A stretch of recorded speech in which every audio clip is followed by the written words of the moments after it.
Hello and welcome everybody to this Fronius webinar. The topic of today is PV dimensioning for maximum profitability. We would like to explain you how to dimension your PV system in a best way to give the customer a fast ROI, a good profitability of his system and a good return. On the agenda today we have first some general explanations about PV sizing. Then we will go to the battery sizing. What's best battery size? What's best hot water storage size if you need for different households?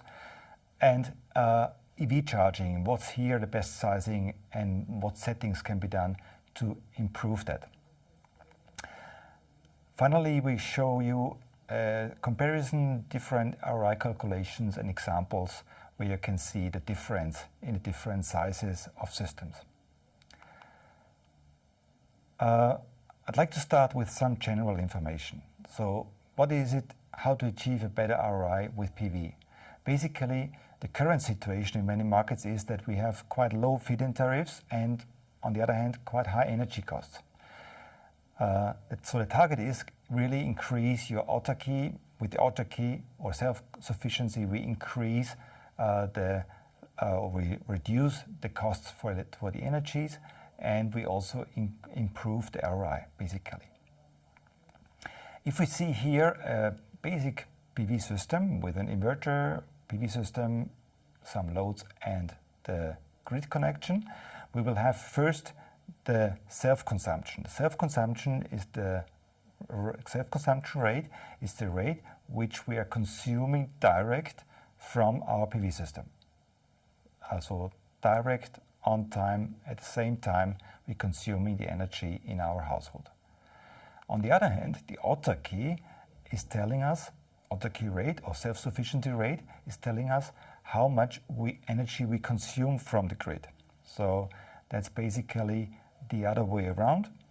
High autarky means more or less independence, independency from the grid.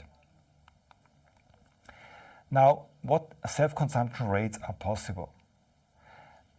Without the storage, we'll see here with an example, typical household, 4,000 kilowatt hours consumption and 5 kilowatt peak PV system.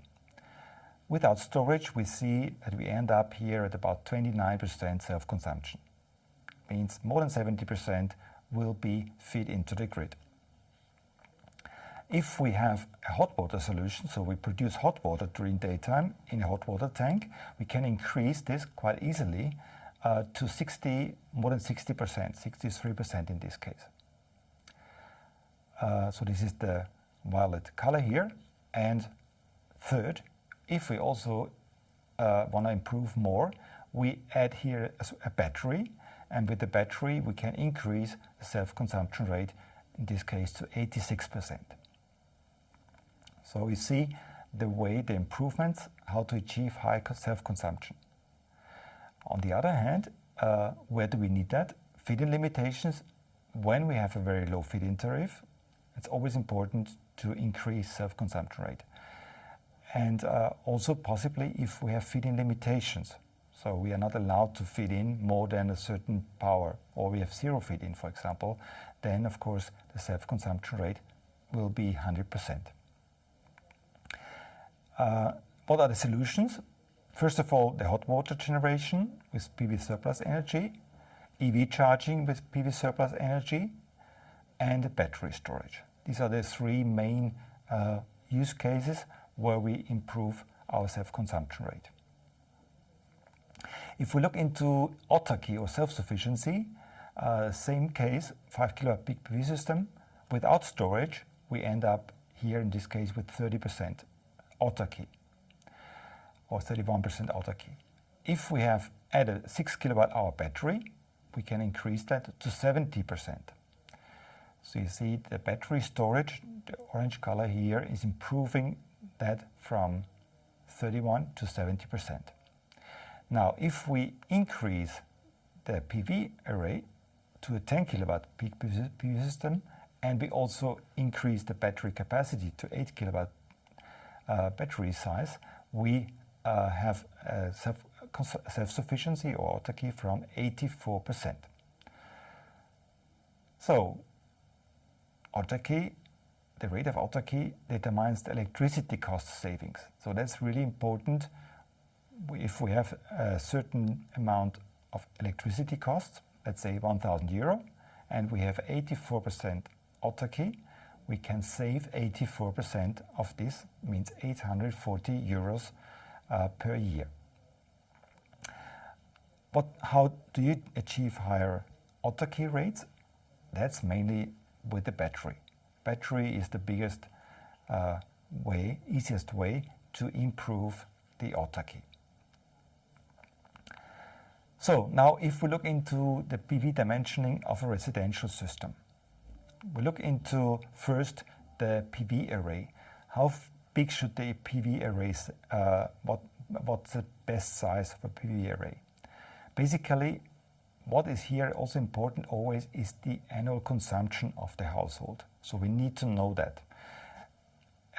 When we have, for example, a 4,000 kilowatt hour or 4 megawatt hour consumption per year, we would suggest to use a rule factor 1 to 2. That means the PV array should be 4 kilowatt peak to 8 kilowatt peak. So with that, we have a good covering of our energy consumption. How big should the PV can generated to the inverter? What's the size in here? And we can do here an oversizing of maximum 1.5. So this is our 150% factor. So that would mean the PV array, for example, is 15 kilowatt peak and the inverter is 10 kilowatt AC power. So that means with that, the inverter would be able to handle the energy with some losses, but that's depending on the orientation. If you have an east-west orientation, you can easily go to up to this 150% without really high losses. But with the south orientation, you should reduce the factor down to 1.2 something. So here it's a little bit different to see about the orientation. If we have a south-orientated roof, also with 120% would be fine, or 150%, you could do that, but you have then some losses. So now the inverter AC power should correspond to the maximum feed-in power. That's a really important point as well, because in some places you will have some limitations of the maximum feed-in energy. For example, you have a 4 kilowatt AC feed-in limitation. It's good to have an inverter which is around that size, around 4 kilowatt AC. There is some exception. Within Fronius inverters, you can also set a dynamic feed-in limitation. So if we use, for example, a 6 kilowatt inverter, we could set the inverter to a feed-in limitation, dynamic feed-in limitation of 4 kilowatt, but use in the house the full 6 kilowatt.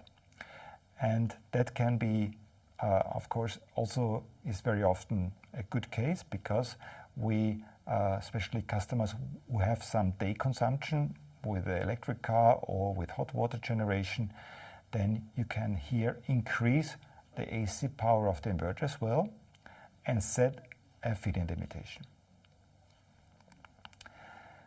Now, what's about the battery sizing? What's the best battery size?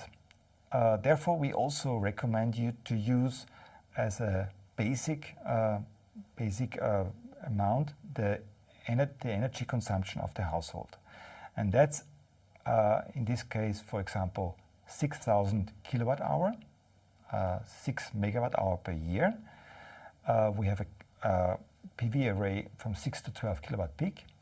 And for the storage capacity, we have a rough calculation. So you just use the factor 1.5 and you will get the battery capacity, the best battery capacity. So this is an average number, which is of course not suitable for every customer, but it is very often a good number which you will be quite close to the real need of the customer. It can be a bit different if the customer has high night consumption or higher night consumption and the other one has a lower night consumption. If you need to do more detailed calculation, use our Solar.creator tool or our Solar.web simulator tool, which we'll show you later. And with that, you can do a detailed calculation for this specific household. Now, what happens if we do a battery oversizing? The degree of autarky is depending on the battery size, especially in the European region, where we see here also this diagram here, which we use also this diagram here. We have down below the PV power in kilowatt peak per megawatt hour consumption. Here we have used the factor 1.5, so the PV array is 1.5 higher than the consumption. And on the other hand, we see the storage capacity size with a factor 1.5. And for example, what would happen if we go to 2.5 as well on the left-hand side?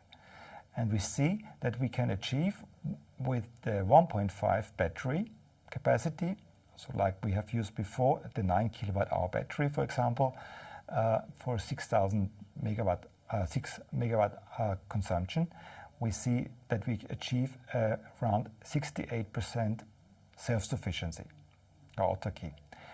If we then increase that to a 2.5, let's say to a 15 kilowatt hour battery, we have the factor 2.5. We can only increase by only 5% our self-sufficiency. So the self-sufficiency rate is then 73% only. So you will see, and as high you go with the battery oversizing, as lower the effect. So therefore, it is a kind of waste of money if you go too high with the battery capacity, because it's just not used. I'm talking here about Europe region, Northern Hemisphere. If you're maybe closer to the Sunbelt countries, then it's different, because you have also in wintertime good irradiation, good production, and with that we see a different approach. In these countries, the autarky rates will be different, will be much higher, because you have everyday sun and you can everyday charge your battery. So that's now how to calculate that in more detail. Therefore, please use our Solar.creator tool, the creator.fronius.com. It's free of charge online tool, where you can enter all the data about consumption, about your PV array, your inverter, and you will also can enter the special loads like hot water generation or EV.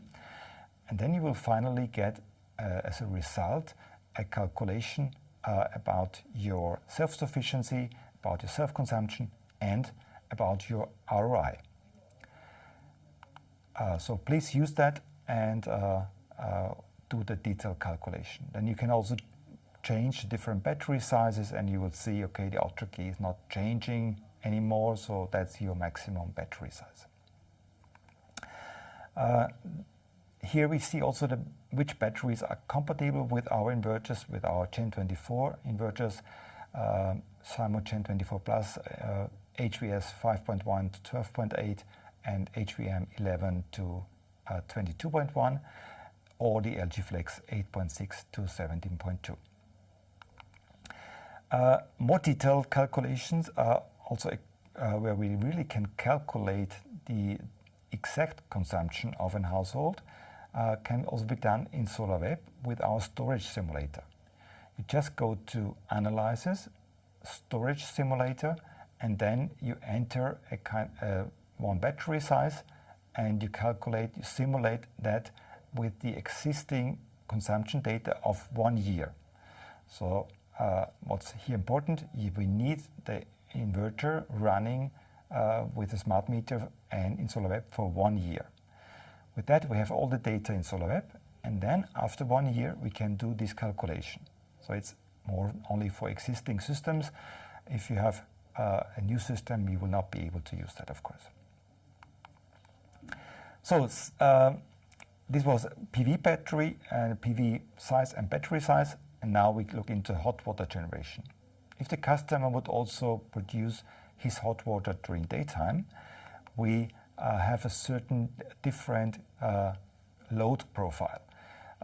You see in yellow the production from January to December, Northern Hemisphere, of our PV system. You see that the January production is low and the summertime is high and December is getting lower again.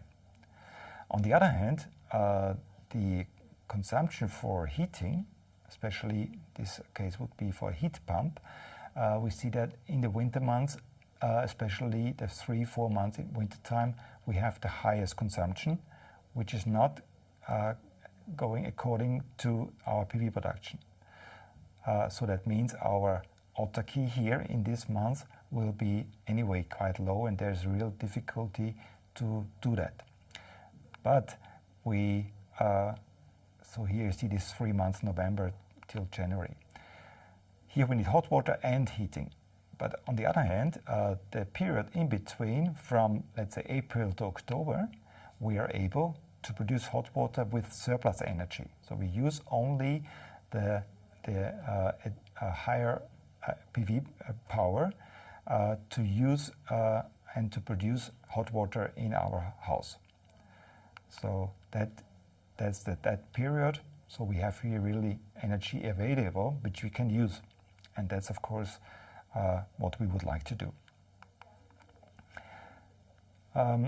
Here we would say maybe increase the PV array slightly to have a little bit more surplus available.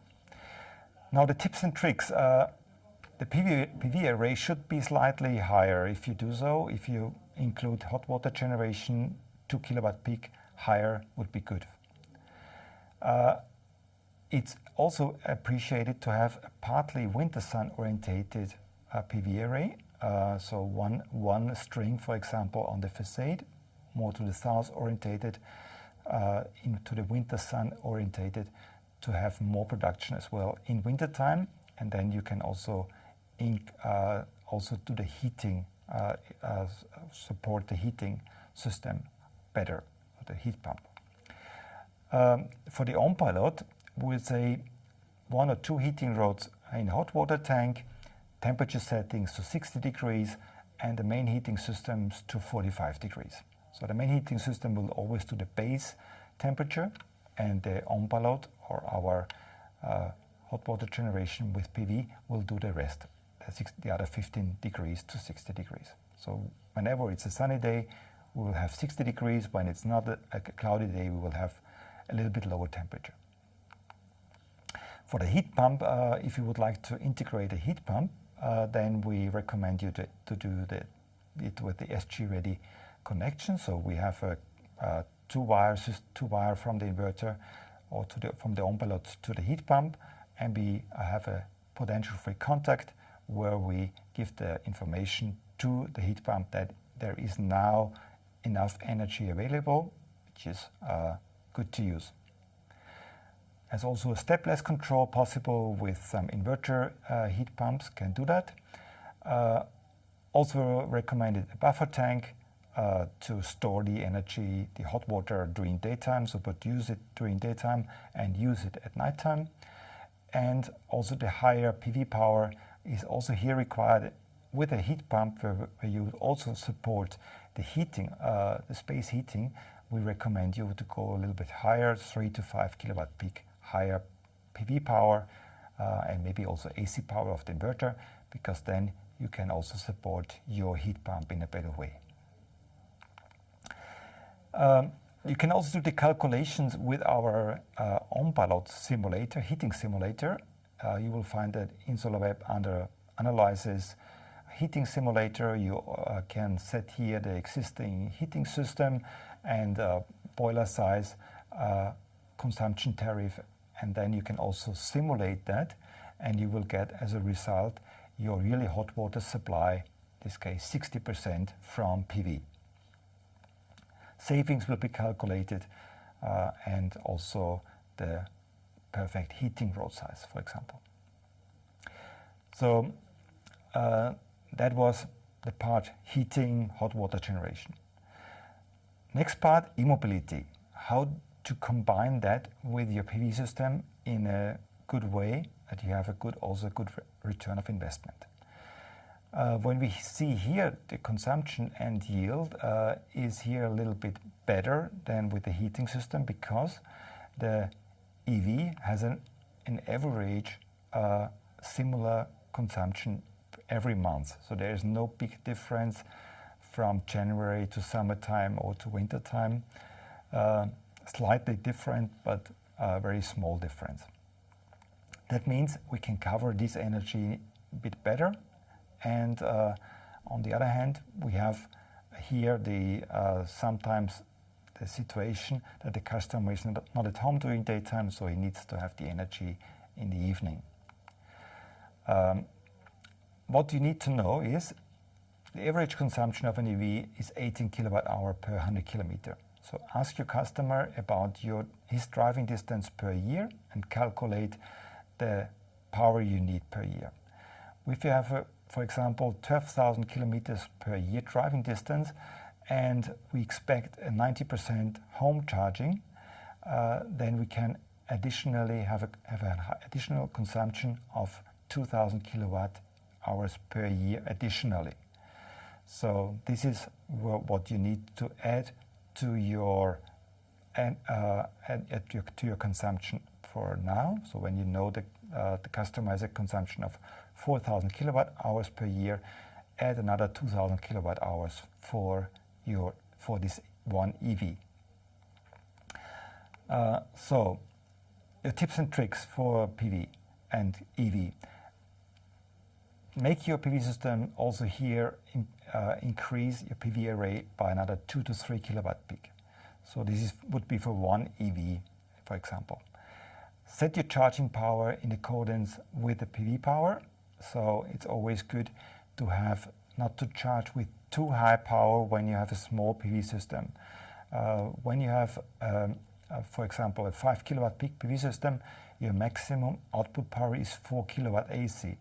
And if you would like to charge with 11 kilowatt AC, you will always need to know that some of the energy is coming from grid. Of course, with our watt plot, we can also set here the eco modus. With the eco modus, we only use PV power, but that's sometimes not sufficient. And therefore, we also have the next strip mode, where we can also set a certain driving distance per day, where you have a safe charging. We also can use the flexible electricity tariffs when you have a customer with variable flexible energy tariffs. You can also use that, and the customer can also profit here for additionally from low grid costs as well, or electricity costs. For the battery storage, in combination with an EV, we would recommend also here some additional capacity. That's a little bit different from customers who are using charging their car in the daytime, or other customers who are only charging in the evening or nighttime. Ideally, the battery storage should cover the daily consumption of an EV. For example, 60 kilometer driving distance means 10 kilowatt hours of energy. And if the battery capacity in this case would be 10 kilowatt hour higher, you would be able to charge your car for these 60 kilometers every day from your PV battery as well. So that can be also a good solution, but I would not go too high. If the driving distance per day is very high, then of course this makes no sense, because then the battery would be too big and your return of investment is not good anymore. So take care here. The calculation can be done here with our Solar.creator tool. You can set here a certain energy. You can set here a certain driving distance, a car, and also the charging power, as well as the day time when you will be able to charge the car. So you can set here every weekday at what time the car will be at home, will be able to charge. Is it, for example, during the week only in the evening? Is it on the weekends during daytime as well? So you can set that here according to the customer's need. And then you will finally also get here the calculation finally with your electric car. What is your self-consumption? In this case, for example, 13%. The violet color here is coming from PV and will be covered direct from your PV system. So that will be calculated all together. So what is the storage amount? What is the battery storage? What is the on-pilot? What is the direct use? And what power goes to grid? So you will get with this tool a detailed, complete calculation, and finally also you will see your return of investment. When you have entered also the costs for your PV system, you will also get the return of investment. And we look into the next here some examples the results of these calculations have got following here. We see on the left hand side the ROI and the annual consumption below. So we see that with different PV sizes from 5 or 10 kilowatt peak, we have a different ROI. Usually the ROI, so this is the first approach here, can be in this case between 7 and 12 years. So 7 years would be the best with a 10,000 kilowatt hour annual consumption, and 12 year worst case with a consumption of only 3,500 kilowatt hours per year. So that means the ROI is very much depending on the annual consumption. As higher the consumption, as better the ROI. Also, you can see that a little bit smaller systems have several advantages because they are usually we have a little bit faster ROI than with the bigger systems. A battery, in this case, is giving the same result as a system without battery. So that means a battery is anyway a kind of need. If you have electricity price, a high electricity price, 30 cents, and feed-in tariff of 5 cents. So of course, this can be different in your countries, but if you calculate that with your Creator tool, you will probably see that how it's changing in your country. We have some assumptions here. Smaller systems have usually a faster ROI. The higher the consumption, the faster the payback time. After that, we have to know, for example, 12 years, you will have, with a bigger PV system, of course, higher savings per year. But until the ROI, until the first 7 or 12 years here, we will see that the best system is actually the smaller ones.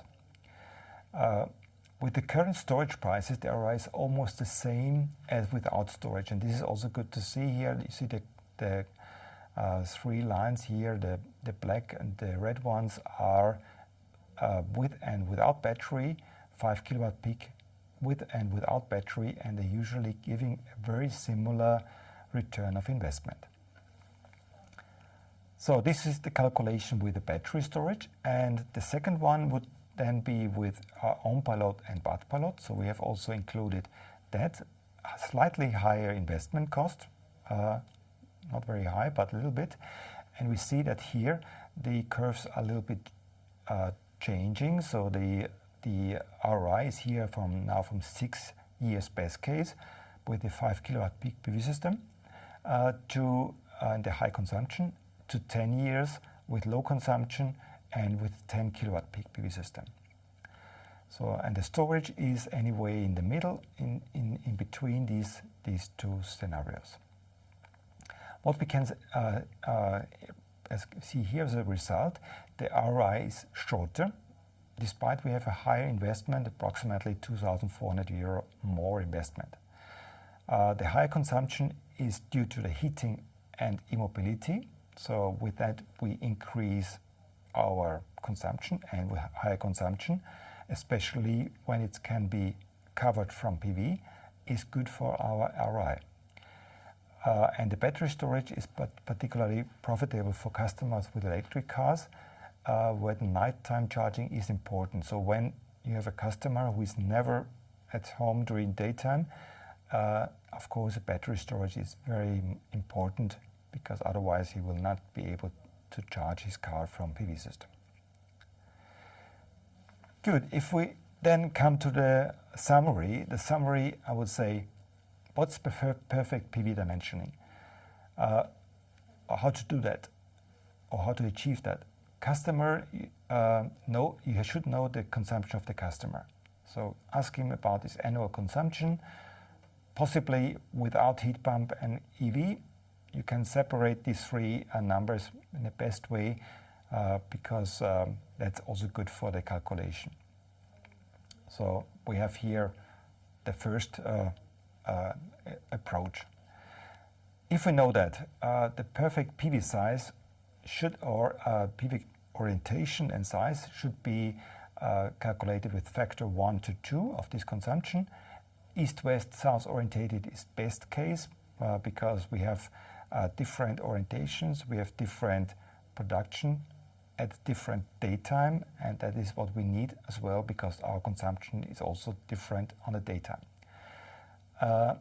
And the feed-in limitations take care here, of course, because that will be anyway limit also your power, your PV and inverter power. The perfect storage size should cover the night consumption. Factor 1.5 is an average, or use our tools, of course, to go to see a more detailed calculation. Hot water solution, hot water generation, we can offer here our own pilot with a heating rod. We use only the PV surplus energy, so that's really a control of the energy according to the PV system. So what's available will be used and not more. So we really reduce as much as possible the feed-in, the grid consumption. For the EV solution, the best is our watt pilot, because also here we have our surplus control. So we charge the car according to PV power. And here important to know the driving distance of the customer per day or per year. And with that number, we also know probably how much we should increase the PV system, or how much should we probably increase our battery storage. Yes, and use our Fronius calculations tools, the Solar.creator and the Solar.web simulator for more detailed calculation. Good. So with the Gen 24 Plus inverter, we are really giving you highest flexibility for your needs, and we can also start with only the system with smart meter, and add battery, e-mobility solution, hot water generation later on at a later stage.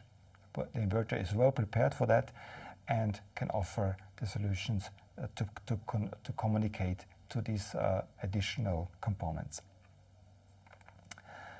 So if you need any further information and support, feel free to contact us. We are offering as well different other face-to-face trainings, online trainings and webinars, and how-to videos on the YouTube channel. So feel free to watch that and get more information about these topics. Thank you very much for your participation, and wish you good luck and best time. Bye-bye.